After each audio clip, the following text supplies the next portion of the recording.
Welcome into Second Down right here on ESPN Radio. Christian Gokel alongside Cody Queen and the one and only Georgia head-to-toe decked-out Cam Ursery on the show today as well. And you got a Gator on the show right now. I feel like Cam did this because right now we have one of the greatest Gators of all time and one of our good friends on. And I feel like Cam saw Ben hop into the chat and change into a Georgia hat and a Georgia sweatshirt. Cam, can you confirm or deny?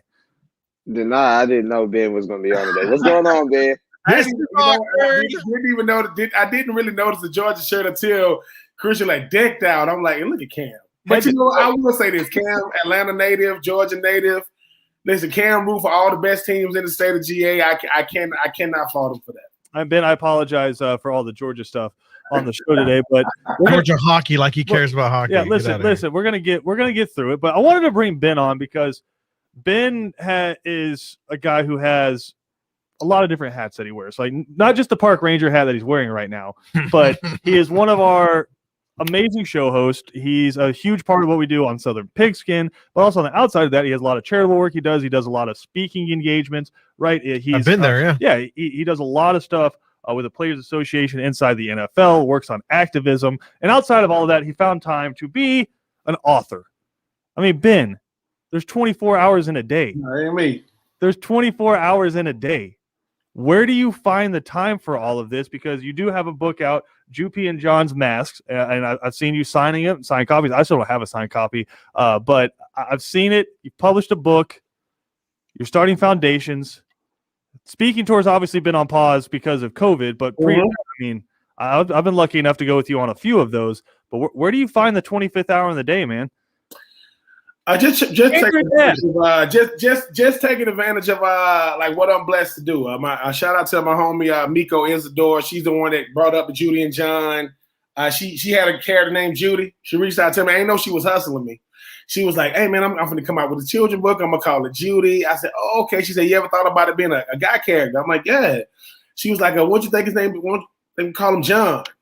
I'm like, "Yeah." She said, "Your dad named John, right?" I'm like, "Yeah." She's like, "We're just gonna take the H out." And, with everything going on with the pandemic, my kids, Cody, whoever has children, kids sitting behind computers, 6-7 hours a day, you just want to be able to have, give them something to do as far as like reading about themselves. So Judy and John was birthed from my friend Miko. And it's fun, Christian, man. I mean, being able to be a published author, I mean, when I give it to my niece and nephews, They think it's cool till I tell them I wrote it. They're like, "Oh, you wrote this? Well, so it ain't cool anymore because your dad did it, your uncle did it." But no, I would say this 2020 gave me a chance to really like get off my procrastination thing. So you talk about Judy and John, you talk about the nonprofit, the Uncommon Crew, and I just try to do it while I have time to do it, Christian, because just like I know, just like Cam knows, just like Cody knows, this will get replaced by something else if I don't take advantage of it now. Something else will, start rolling around in my mind to do, but I am blessed to be able to be a published author, if you want to call it that, man. It's enjoyable. It's funny when my friend, because all my friends got kids, and when they buy the book, I can see when they buy it, and I be like, I appreciate the love. They're like, "No, it's just for my kid." "Oh, okay. Did your kid buy it?" "No, you bought it." Stop it with the nonsense. But no, it's a blessing, man. I mean, I try to take advantage of everything that's in me to do.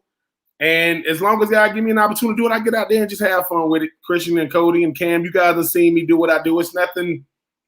And I'm supportive in those around me. So, Miko gave me a chance to be an author.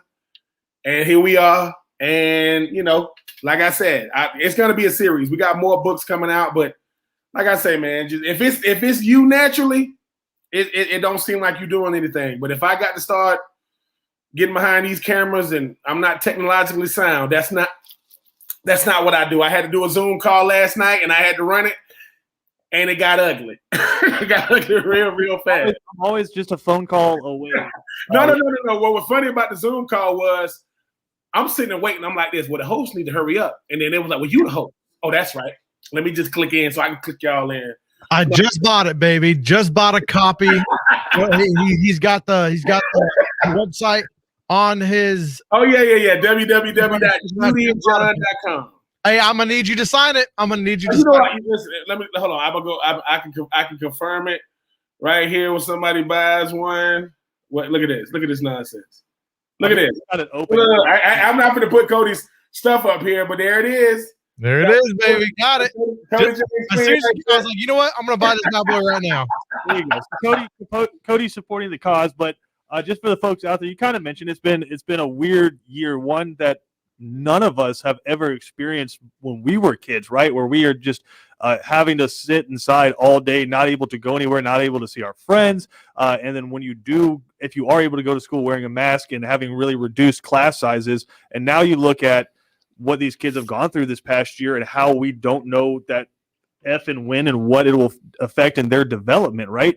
So you guys put out a book. Just tell us what it is about intrinsically, because we know kind of the peripheral and we know kind of the basics of it, that kids have had a year unlike any other. But tell us about the book itself. Judy and John is about, young black and brown boys and girls just talking about their experiences in school. As I mentioned, the Judy part with her mask, she's having fun with it. She's accessorizing. Well, John is kind of like a father-son. I got to threaten him to put it on. Like, he don't want to put it on. It's a conversation between me and my son. I'm saying, get your behind out the bed, put your mask on, who you think you're talking to. And at the end, right before I get ready to just dive on him, like, okay, daddy. And they're having a conversation in the car. So I did the John from a father-son type outlook, and Miko did Judy from if I got to wear masks, let me wear the blue one with the blue one and the red one with the guy. John is like, look, if I wasn't going to face consequences, I would not put this mask on. But I think it allows me an opportunity to have conversations with my younger self, and also let these young people know that, look, I'm helping y'all out. I mean, to the daddies out there and the moms out there who had to do this, Cody, it is not easy to get a kid to stare at a screen with something they do not or have no interest in, aka school. So it's, and mind you, we're gonna talk about a lot of different topics in here. And the great thing about Judy and John is, whomever gets the book, if we get like people like sending in like different things talking about why they like it, you can end up having the book inspired by you. So we can like dedicate it to this person or that person, because it's about I think it got originated from a young lady. Judy got originated from a young lady who Miko was working with, and she was having a daughter. And I think she might have lost her daughter in pregnancy. She was gonna name her Judy. So that's how Judy came up. And obviously my dad's name was John. So hey man, like I said, don't limit yourself. And congratulations, Cody. I'm sorry, Christian, Kevin, and Charlie and Benedict saw you guys yesterday. That's something that we wouldn't have had time to get to either. Christian, with 2020, we're like, okay, to the official. I don't know. I don't want to say it the wrong way. I saw you yesterday with the sport coat, Christian, looking a little snazzy yesterday. There's a trick involved in there. When you're wearing the sports coat, you can wear a T-shirt underneath it. So I was wearing like the Nike T-shirt under it, and no one knows. No one knows. So yeah. Listen. I saw Danny Brick there looking all studious. I saw him. Coach Bray was looking like a pit boss in Vegas. Yeah, I was saying. I was like, we've got a bunch of mafia members up here. When I first seen it, right? I said, okay, Charlie gonna have on the government team, ESPN sponsored little hoodie, little sweater on. Kevin had on the team, the company man shirt. And I said, look at Christian. Christian, did you have to say some words yesterday? I saw you behind the podium. I did, and Kevin and he Charlie was calling out freaking high schoolers and stuff, dude. My role is going to be the color commentary, and I realized that when you're the color commentary, I told him, I was like, when you mess up, I'm going to be the one calling you out on that. But instead, we are excited to announce that we'll be the home of Benedictine football and some basketball and baseball coming up. But Ben, before we let you get out of here, number one, tell people where they can buy the book. They can go to www.judyandjohn.com. That's JUDEE and John, JON.com. So www.judyandjohn.com. And also be on the lookout for the Uncommon Crew. That's my nonprofit organization that's about to jump off in my hometown of Swainsboro, GA. That's coming here really, really, really, really, really, really soon. But yeah, if you got a kid, go to www.judyandjohn.com and send me a little note. If you want me to sign it on the inside, I got you. But Cody, man, I appreciate the love and support, man. And all the money's made from Judy and John goes towards needy families. With so many people losing their jobs and not being, so the money is given right back to the same people. So Cody, you just helped, whatever, and the families go from Nashville, Tennessee, all the way over here to the great state of GA. So Ben will not be pocketing the money. I use my money to help put money back to the people that need it the most. So that's where the money's going towards. All right, Ben, before we let you get out of here, I got a sportsy question for you because we're going to talk about this coming up in the next segment. Obviously, we're getting ready to be in draft week, and it's going to be nothing but 24/7 coverage of the draft coming up. But I was thinking about the pick that the Falcons are going to make, and you got to think you're going to have everything available to you except probably your top 3 quarterbacks, right? I'm thinking out like, okay, they draft Kyle Pitts. Let's think about what that looks like 2-3 years from now. How much does that really change? If their quarterback, their 4th quarterback falls to him, they draft Trey Lance. How much does that really change, right? Then I got to Penei Sewell. And I thought, that if you're talking about changing a culture, changing the way a team operates is perceived, I don't think you could have a bigger impact. And I'm saying this even more so than a quarterback, right? Because say Justin Fields is a starting quarterback for the Falcons 2 years from now, I think a lot of the conceptions around them are still going to be, or perception around them is still going to be the same. If you draft Penei Sewell and he solidifies an offensive line, I think that changes the Atlanta Falcons more so than any other player they can draft. Because I don't see a big difference maker, a defensive tackle outside of maybe Christian Barmore. But if you draft Penei Sewell and all of a sudden your offensive line maybe becomes a strength instead of a weakness, and instead of a soft team, you can become a hard-nosed, running the football when you need to, getting a yard when you need to kind of a team, I think Penei Sewell can change the Falcons more than any player in this draft. I agree. I think Penei Sewell will be my number 1 rated player in the draft when you look at the fact that he's a play and plug guy right now. Give him the playbook. He's your left tackle. Move Matthews to the other side because you're going to have to figure out. We talking about what he going to do. Alex Mack is not going to be there. That's going to hurt bad. So I do think, and the thing is too, just go back to the Super Bowl. Everybody wants to talk about, ink in the paper, like the receivers and the tight ends and the running back. Who's going to block? If Kansas City had their full arsenal of the offensive line, they might be back-to-back Super Bowl champs. But when they don't have their tackle, so I know we want to get to the ones that, put you in the seats. But if you cannot win in the trenches, I don't care who you got. I don't care how good they are. And I would love to see Kyle Pitts in Atlanta with that ATL on his chest. I would love that. But if Matty Ice is looking up at the ceiling, it ain't gonna matter. Yeah. So I would go with either get out of that 4th pick if you ain't got the quarterback of the future that you want, or get Penei Sewell and live with it, because 10 years from now, Penei Sewell will still be there, and Matty Ice might not still be there in 10 years, but whatever quarterback is gonna come in there, don't have to worry about their blind side for like 8-9 years. I think that's a sure pick. Yeah, I think if you're trying to get the most all pros out of something or the most Pro Bowls out of a player, Penei Sewell is probably your best bet. The one, the only, Ben Troop. I know you got to go get ready for 3 and Out. We really appreciate it, man. Again, Judy and John's Mask is the book. Pick up your copy today. Ben, we love you, man. We'll see you here in about 40 minutes. Appreciate it. And we got more to come here on Second Down again. We'll dive more into that conversation about Penei Sewell. Also, how the Super League in European soccer may be something you need to watch out for if you are a college football fan. We'll dive into all that when we come back next on Second Down.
Welcome back into Second Down right here on ESPN Radio. Sorry, a little pump fake there for you here on a Tuesday afternoon. We are, of course, presented to you by the Uniform Source. Glad to have you alongside. Big thank you to Ben Troop for hopping on there. You can listen to him coming up in a little bit on 3 Now. We got a big show coming up for you today. Going to catch up with home team Brandon Leak from 680 The Fan. Get his thoughts on where the Falcons' heads are at as they get ready to make the 4th overall pick or trade out of it. So that coming up at 3:20. Also going to catch up with the homie Rich Styles at 4:35. Going to break down. Listen, the older dudes were getting it done this weekend, Cody. You had Steve Stricker win on the Champions Tour. Also had Stuart Sink win on the PGA Tour at the RBC Heritage. We'll catch up with Rich about that. Also see if he's ready and willing to get this playoff hole going, Cody, because we put the challenge out there. Rich and I tied You don't want that smoke, in the dude. Masters in our Masters pick, and so I thought the only way to do it was to get out there and play golf against them. And I said, set it up. You're the golf show host. You're the guy who's on a golf course literally every single day. This should be easy for you, and yet he hasn't set it up yet. So we'll see if we can peer pressure Rich into doing that coming up at 4:35. Also going to catch up with Kevin Marshall, FCS Radio Nation, getting ready for the playoffs. We got playoff football coming up in the month of April, so we'll catch up with Kevin Marshall from FCS Radio Nation to break all of that down. But guys, continuing the conversation we were having in the last segment. Again, I'm not saying Penei Sewell is going to have the best career. I'm not saying he's going to be the best player for this draft. I'm not saying he would be the best, quote-unquote, pick for the Falcons, right? I'm saying he would be the most impactful in terms of changing the way the Atlanta Falcons play football, because you have Arthur Smith coming in. You have Terry Fondo taking over at GM. You have Dean Pease taking over as defensive coordinator, coming out of retirement to take over as your defensive coordinator. And my biggest problem with the Falcons has never been pass coverage. It's never really been, until the last couple of years, with them running the football. It's always been the other teams just seem tougher. And I don't know what the outside perception is. I think, Cam, you're a Falcons fan. Cody, I know you're not a Falcons fan. But just the outside of the perception of the Falcons and watching them every Sunday is no one's ever physically worried about playing the Atlanta Falcons. Soft. You never feel like you're going to be overmatched physically against the Atlanta Falcons. That doesn't mean they can't put up 35 on you in the blink of an eye, because they've had great offenses. Matt Ryan's been an elite quarterback. You have Julio Jones. Now you have Calvin Ridley. And prior to the last few years, you usually had a really good run game. I think Michael Turner, Devonta Freeman, Tevin Coleman, all those guys coming through. But in terms of just getting physically overmatched time and time again, I think they scored 2 points in a playoff game against the Giants one year, right? And it's just because the Giants had 4 amazing pass rushers, 4 amazing defensive linemen, right? How many times have you seen the Falcons go into games where they're just clearly outmatched at the line of scrimmage, right? Why not go get the biggest freak outside of Kyle Pitts in this draft, but a dude who's 6'6", 330 pounds and is 20 years old? Dude who already has elite movement. You can slot him in at either left tackle or right tackle, and he's your starter day one and immediately improve your line of scrimmage. Because to me, football's not complicated. If you have a really good offensive line and a really good defensive line, you're going to be favored in 9 out of 10 games. Yep. Until you run up against somebody that has an equal line of scrimmage. We saw it in the Super Bowl. Ben mentioned it, right? Patrick Mahomes hadn't what was the stat that he hadn't had since college? Lost by double digits. Oh, yeah. Lost by double digits since college, right? What happens when he's missing his left tackle and his right tackle? Runs for his life, Getting baby. smoked. Running for his life the Getting whole game. Smoked. The best offense that we had seen in decades. I'll say the last few years from the Chiefs. I'll say that. It's Really? an amazing offense. Yeah, I wouldn't say that. I don't know who you'd say was overly better than them. I mean, I think they're up there with like the greatest show on turf, and like those offenses. 2013 Broncos, 2015 I don't know Carolina Panthers. I don't know that I would ever have the Broncos. Really, 55 touchdowns is kind of a big deal. I mean, it was really good. That was just passing. But I think the defense was 2015 the calling defense, card. yes. But it was the calling 2013 card. was nowhere near the freaking Either way. defense as there was. Just iconic offenses. I would have the Chiefs up there. But the point is, Yeah. But the point is, you take away their 2 tackles, and they can't do anything. And against good defensive line for Tampa Bay, but I would not call Tampa Bay's line like elite, but it looked elite in the Super Bowl. Well, that's what Kansas City used to pride themselves on was the line of scrimmage. Was hey, and we you can can't do get anything Patrick with- Mahomes you all the can't time do he anything wants. with injury. And again, everybody Mhm. likes to credit Patrick Mahomes, Tyreek Hill, Travis Kelce, all those guys, and of course they're unbelievable players. But none of that happens without the offensive line. I mean, Cam, I don't know if I'm wrong in my perception. I don't know if I'm just getting too stuck on a perception of the Falcons. But to me, until the Falcons get it figured out on the line of scrimmage, you can talk all you want to about DBs and wide receivers and tight ends and quarterbacks. I mean, even quarterbacks, I'll say that. You talk all you want to about getting Justin Fields. If Justin Fields, like Matt Ryan, is the most hit quarterback in the NFL, you're not going to win a lot of football games. I would be ecstatic if they took Penei Sewell at number 4. Yeah, I said this. Me and my pops was actually talking about this 6 a.m. this morning. He woke me up talking about it. I love Justin Dad came in just to talk to you about Falcons draft stuff. Oh yeah. He's like, they better not screw it up. But if Justin Fields isn't there, Kyle Pitts or Penei Sewell, it doesn't matter which one. Like you said, I'll probably go more Penei Sewell because we are soft. The Falcons have been soft since I've been alive my whole life. And one game in particular that really frustrated me was a few years back after our Super Bowl run. We played Philly in the playoffs. We only lost 15-10. I don't think nobody realizes that's the closest game. The knee game where he knees the ball in the air. That's the only game that Philly had that was like super close, and that was the closest game they had in that playoff run.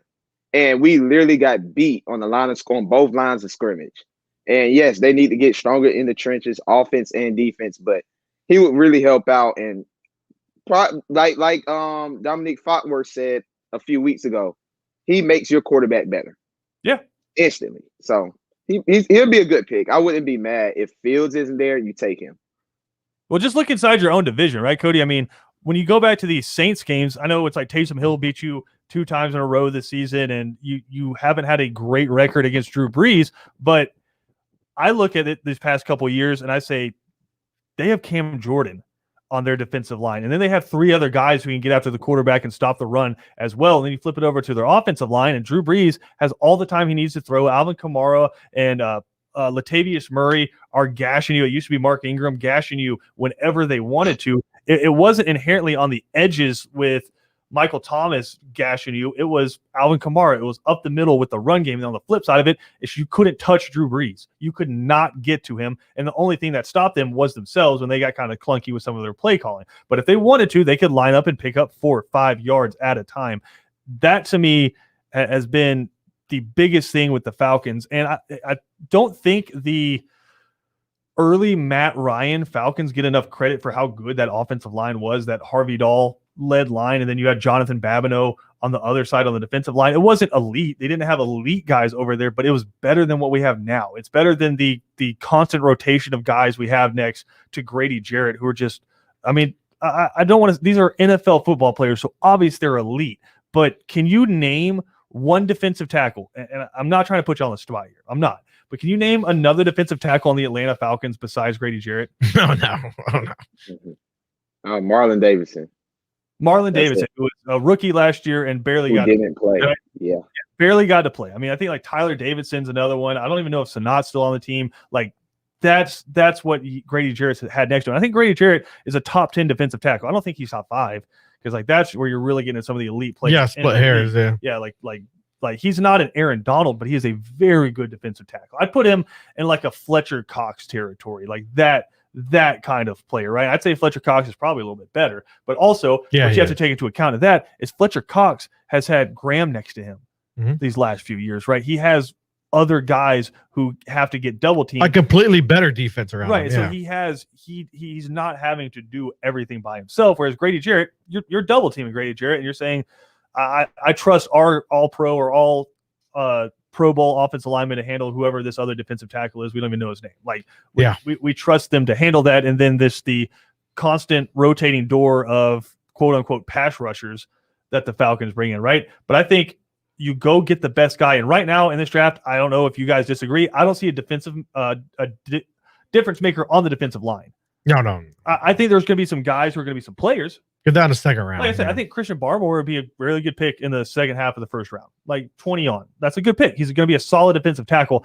I don't see anybody that is an immediate, just a dominant defensive tackle. I'll even say Azeez Ojulari is going to need some development as an edge rusher, but I don't think he, like, physicality wise, 3rd and 3, and they're going to run it. Can you stop that from the goal line? Like, wise, I don't think he makes your defense better like a Jaron Reed coming out of Alabama a few years back does. As soon as he steps in, he's going to make a difference. Or any of the Clemson boys. Yeah, onto your defense. Like, same guys like that. You plug them in and they immediately make your defense stingier. Flip side of that, I think there's a bunch of really good offensive linemen.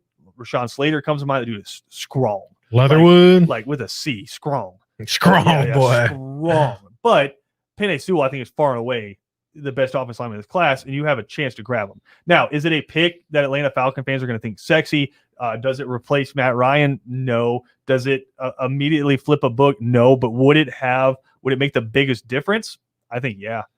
It's the best player in the draft to me. I think, yeah. I think, to me, I'd say Trevor Lawrence. If we're just doing Madden ratings, I think Trevor Lawrence is probably the best player in the draft, but I don't think Penei Sewell is far behind him.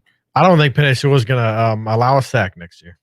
That's a bold pick. I think he's the best offensive line prospect since Quentin Nelson. Listen. Tristan Wirfs last year became the right tackle for the eventual Super Bowl. He's nowhere near as good. So I think Tristan Wirfs is unbelievable. I think he's unbelievable. I wouldn't say he's nowhere near as good. I think Tristan Wirfs is going to be one of the best tackles in the league in a couple of years. Tristan Wirfs gave up 1 sack last year. You know who it was too?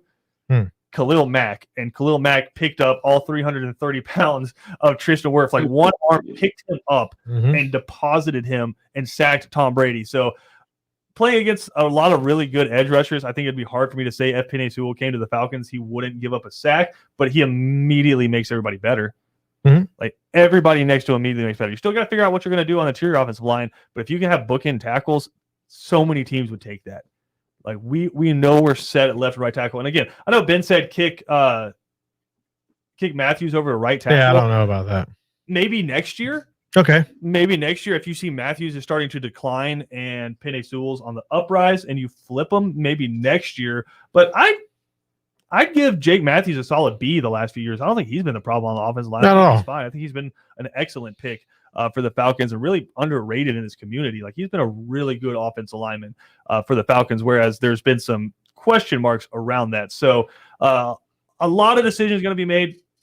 For all I know, they're probably just going to take Trey Lance, and none of this is going to matter. But that's just like talking about, like, hey, you can't mess up on this pick, and you never know. But just instant impact, I think, is probably Penei Sewell. We got more to come here on Second Down. We have our King of the Hog event coming up this Saturday at Savannah Harley-Davidson. You can go out there, try a lot of amazing barbecue. Going to be some live music as well. Check it out, kingofthehog.com. Listen, Cody, Saturday, Savannah, barbecue, motorcycles, tasty beverages. I'm going to get with Ben because I think Ben's going to be there. I'm trying Yeah, Ben's going to be a judge. Cody's going to be up there as well if you want to hang out with Cody and his beard. But motorcycles up there as well. So again, King of the Hog event coming up this Saturday, going to be a really good time. Look forward to seeing all of y'all out there. We got more to come here on Second Down right after this.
Welcome back to Second Down right here on ESPN Radio. Christian Gokel alongside Cody Queen and Cam Ursery. Glad to have you alongside. Again, home team Brandon Leak from 680 The Fan going to be hanging out with us coming up in the 3 o'clock hour, breaking down his thought process and what he has been hearing about what the Atlanta Falcons are going to be doing with that number 4 overall pick. Moving back, if you're like Cody, you just want to reach for a player. If you can't move back with the 4th overall pick, just reach. Just leave Penei Sewell and Kyle Pitts and Justin Fields and all those guys up there, and reach for a player if you want. Yes, since your offense is the problem. So we'll catch up with home team Brandon Leak about that. Again, catch up with Rich Styles, the Bat 9 boys. You think he's going to beat me in this? Yes, I have faith in my boy. Why? Dude, he literally plays golf every day. I mean, when's the last time you played golf? I'm on the radio every day. Doesn't mean I'm better than Kevin. Kevin's on the radio every day too. What are you talking about? It's not the same. Listen, not the same. And Kevin does 3 hours a day. That's exactly. That is a good comparison. You versus Kevin is the same as you versus. You're not winning in any of these fights. I'm taking Rich down. Do you want to put lunch on that? I'll put lunch on that because this can't be one of Cody's this is my fun bet. I didn't actually mean it. Yeah, no, I'll put lunch on it. You do that all the time too. I'll put lunch on it. That's what I think. Cam, there's things Cody does that drives me crazy, right? Like everything. Crazy. Not everything. You wouldn't be there if everything you did drove you crazy. But there's things Cody do that drive me crazy. But Cody will be like, listen, San Francisco 49ers, Super Bowl champs this year. And then when they're 4-11 at the end, he's like, that was my fun bet. I was just saying it was a fun bet. I was just saying that because it's fun. That Jimmy G got hurt. Next year they went to the Super Bowl. I'm sorry. No. You got to stick with your bets. You can't just change your mind on them. That's not how it works. You got to ride or die with it, Cody. I don't do that with college football teams. I don't do that with bets. Hardly anything. I think if they started a show from noon to 2 on this station, you'd be like, oh, let's just see which one's more fun. And I'll hop to that one. Oh, no, don't say that. Second down for life. Yeah, 3 and out crew. What's up? No loyalty. Or if BJ was like, I'm tired of working late in the day. I just want to do that hour show with Christian. Cody, do you want to go do 3 and out? You'd be like, yeah, I'm out. No, never 3 and out. I know you'd do it in a heartbeat. A couple of sports anniversaries today. 1986, Michael Jordan set a playoff record with 63 points against the Celtics in a playoff game. Dropping on, Larry Bird would famously say after the game, it's just God disguised as Michael Jordan. Jamal Crawford, Cam, took to Twitter and said, I'm sick of y'all social media lights just out there comparing anybody to Michael Jordan because there's no one to compare him to. He said it's social media's fault that we even do it on the day he scored 63 points. Cam, do you disagree with Jamal? No, I don't. He's the GOAT.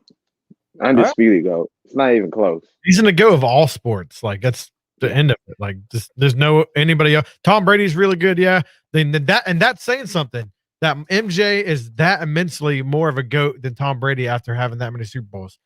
Dude has every the record book for MJ, and just I clutch can't. I do think that's an interesting conversation. I've heard some people have it, which is now that Tom Brady has more rings and his position is more important than Michael Jordan's was with his team. A Super Bowl or a quarterback is the most important position in sports anywhere. Yeah, nothing affects a championship in any sport more than quarterback in football. So I do think that's a conversation, not today, obviously, but I think that's a conversation that is interesting because when we say GOAT, everybody thinks Michael Jordan, but maybe now instead of saying, is he the Michael Jordan of that sport? Do you say, you got the Tom Brady of that you sport? got to split the hairs so finely with this. So Tom Brady has won Super Bowls not because of him. MJ's won every single one of his championships because of him. So an interception, someone not, because they're not running at the freaking 1 yard line. There's been a few times that Tom Brady, he was there, he did great things, but every single championship game, did he do Michael Jordan things? Well, Michael Jordan had probably 80%, yes, but 100% Michael Jordan was doing Michael Jordan things. Would be his first one where the defense really helped him out, and then the one against the Rams, that was a battle back and forth, but the Patriots kind of stayed conservative because they knew that their defense wasn't giving up anything, and then when the offense had to click it into gear, they clicked it into gear. But I will say this. You just look at the rings. Jordan had to win series to go win those rings. No. Well, hold on. Michael Jordan wasn't the MVP of every single one of those games. There were games where Scottie Pippen stepped up and had more points, more rebounds, and everything than Michael Jordan. It's just like with LeBron and the Heat, right? LeBron clearly the best player on the team, but there were games when Dwayne Wade, when Chris Paul, when Mario Chalmers were winning games for him, right? Michael Jordan was not the lead scorer in every single playoff game he ever played in. So I don't know if that's a fair comparison, saying Tom Brady didn't win every single Super Bowl because of Tom Brady. You don't get there without Tom Brady. I'm not saying that we're going to change it from saying is he the Michael Jordan of the sport to the Tom Brady of the sport. I just think it would be a fair conversation to have. I'll put it like this. All right. Out of all athletes, I think Michael Jordan is the only one that does not have a blemish on his career. And when I mean by blemish, he showed up in every series that he's played in.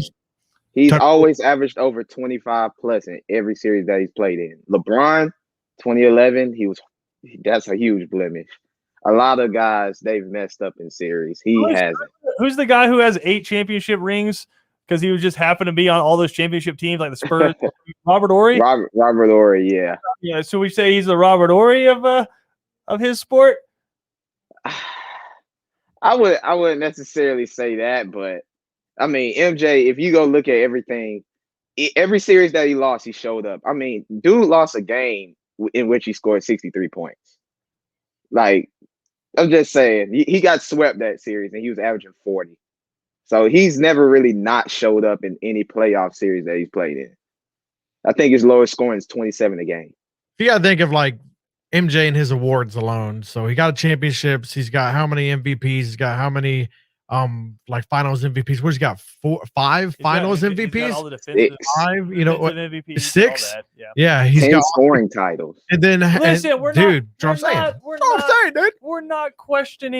not questioning Michael Jordan. We're just saying the fact that Tom Brady plays the most important position. The Tampa Bay Buccaneers couldn't win their division, and then Tom Brady shows up for a year and wins a Super Bowl. Oh yeah, I'm not debating that. That's what I'm saying. You got to split hairs. I'm not debating that he's not great. Like when in his career did Michael Jordan go to a team that couldn't make the playoffs and won a championship? Stayed because he was loyal, man. That's what makes him even. I'm just playing. He went to the Wizards and stuff. He went to the Wizards. Yeah, he did. Started Charlotte. Like, yeah. I mean, are you sure about that? It was a joke. Yeah. Okay, so I was about to say, like, that's if you want to split hairs, we can split hairs. I'm just saying. I'm looking at rings, and Tom Brady has more.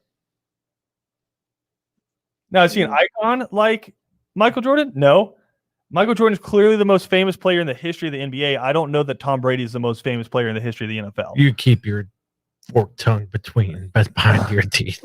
No, I think it's a conversation that's worth having. Obviously, you made us have it there because I wanted to just move that, and then you guys were just like, "No, we're not. Hell no." You can't just say something like that on a sports show and then not talk about it. We're not letting you put that out into the universe. I wanted to talk about quarterbacks who have been drafted number 1 overall. There's a soccer super league that was supposed to form an in soccer, and now the fans have shown their power, and apparently you got clubs pulling out of it now. We'll talk about that on 3 and Out because I'm going to force some soccer talk into 3 and Out because I know Kevin loves it. But there's a lot of stuff I want to talk about. But before we go to break here, I do want to wish a happy birthday to the head ball coach, Steve Spurrier. Yes. One of the greatest coaches in the history of college football. And I will say this, clearly the best quote in the history of college football. I would put him up there in the pantheon of greatest ever in sports history, period. Just unbelievable quote every single time. The man was an offensive genius, number 1. Oh, yeah. Won a Heisman Trophy when he was a quarterback at Florida. Took over the University of Florida, won a national championship with Danny Werfel, just turned Florida into a powerhouse. I think went 11-1 against Georgia as a head coach while he was at Florida. That's insane, Famously put up 50 on Georgia in Sanford Stadium when Jacksonville was getting renovated. But I actually saw a quote today that I had never seen from Steve Spurrier before. Of course, I've heard the one where he's like, I love playing Georgia early in the season because, a couple of their players are going to be suspended. Heard all that stuff before, right?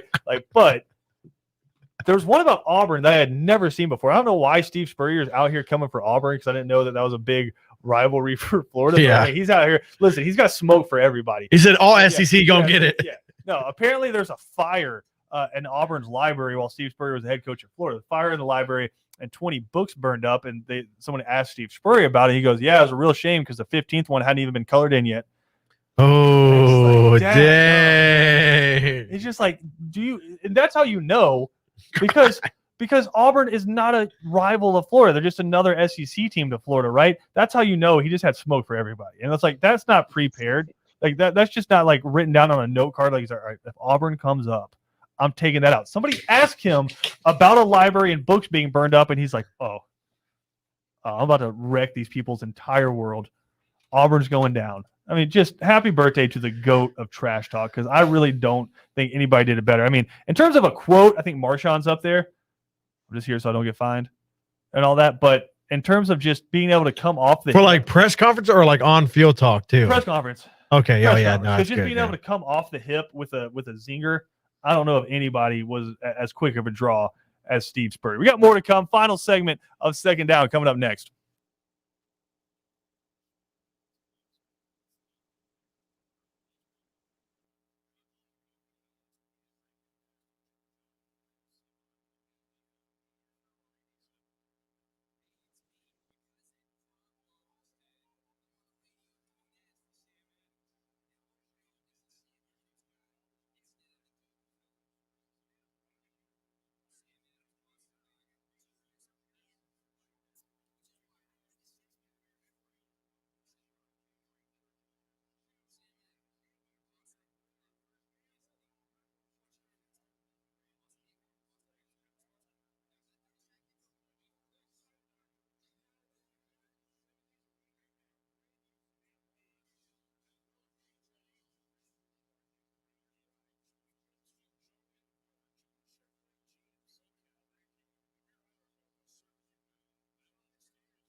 Cody, do you know what national holiday is today?